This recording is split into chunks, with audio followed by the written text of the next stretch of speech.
Čauko, moje meno je ITZ Intros a ja vás vítam u môjho prvého tutoriálu. Tento tutoriál bude spočívať v tom, ako si stiahnuť pesničku z YouTube zadarmo.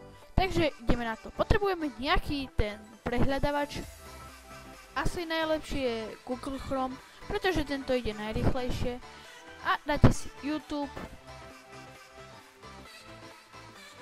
Nájdete si nejakú pesničku, ktorú chcete stiahnuť.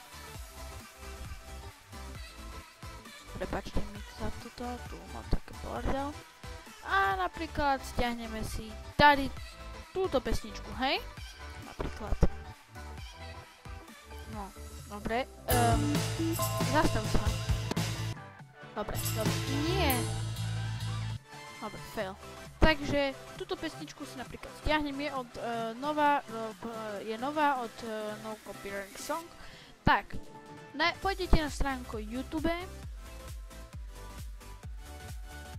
MP3 Downloader,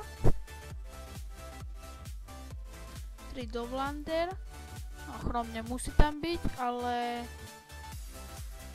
to môžete vymazať, to je ten konvektor, áno, toto YouTube a musí to byť toto. A vidíte toto tu, čo tu máte hore?